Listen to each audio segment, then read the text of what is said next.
Thank you, Mr. President.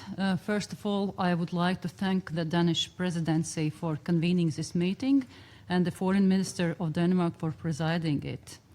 I also thank United Nations Under-Secretary General Di Carlo and United Nations Under-Secretary General Fletcher for their factual briefings. I begin by wishing a happy Independence Day to the brave Ukrainian people. You are an ancient nation with your own rich language and culture, dating back many centuries to the traditions of the Kievan Rus. And we know you will celebrate your independence proudly for many centuries to come. Today, Ukraine's sovereignty, territorial integrity, and political independence are recognized by every country in the world, except one. 12 years and 6 months ago, Russia illegally invaded and occupied Ukraine's regions of Crimea, Luhansk, and Donetsk. Russia violated its most secret responsibilities as permanent member of this council. It shattered the core principles of the UN Charter and broke the legally binding agreements it had with Ukraine, both bilaterally and multilaterally. In 2014, Russia began a war of aggression that continues to this day. During the past 5 Independence Day celebrations, Ukraine has been defending against a full-scale invasion, defending its sovereign land, its freedom-loving people, and its right to determine its own future. What we clearly see today is that Russia is losing this war on the front lines. No military gains, only mounting casualties. And yet, instead of choosing peace, Russia continues to escalate. Russia is escalating its war against Ukrainian civilians. It has the blood of over 68,300 Ukrainian civilians on its hands. Entire families killed in their homes.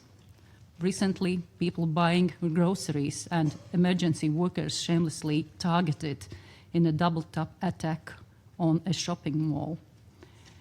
20,610 records of possible deportation and forced transfer of children by Russia in an attempt to destroy Ukraine's future. Civilians targeted by drones as human safari. Cities are deliberately deprived of heating and electricity. To respond to these attacks, Latvia calls on all peace-loving nations of the world to increase pressure and sanctions on Russia's missile production ecosystem.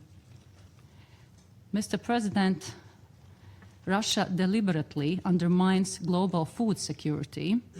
It targets the UN humanitarian convoys, civilian cargo ships, and vital Black Sea grain routes and ports, leaving millions hungry and increasing food and energy prices for those most in need around the world.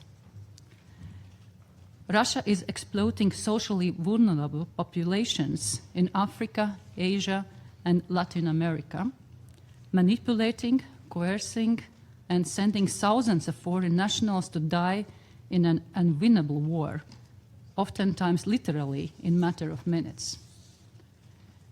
Governments across the world are raising alarm and issuing warnings for Russia to stop.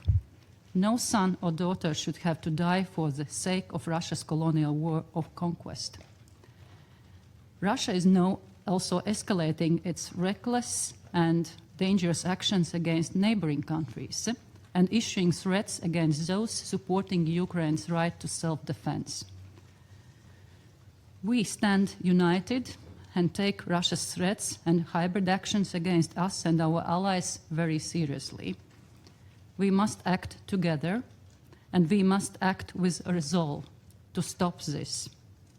Let me be clear, Russia will be held accountable for all the crimes committed.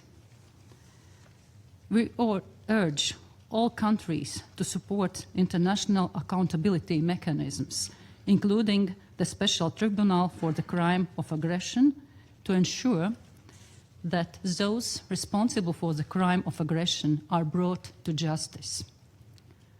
Russia will not stop until it is stopped.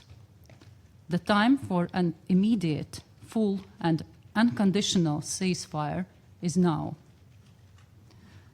Mr. President, let me end with the words of Gunārs Astra, a Latvian non-violent dissident and political prisoner who spent 15 years in Soviet forced labor camps and was arrested again by the KGB in 1983 for possessing George Orwell's book 1984.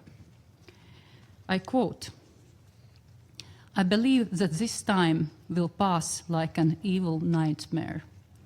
This gives me strength to stand here and breathe. Our nation has suffered a lot and therefore has learned, and it will endure this dark time." 7 years after his testimony in court, Latvia's nightmare of Soviet occupation ended. Dear Ukrainian friends, this nightmare too will pass. You will prevail, and we wish all Ukrainians peace, strength, and prosperity. Razom do peremohi, together until victory and beyond. Thank you.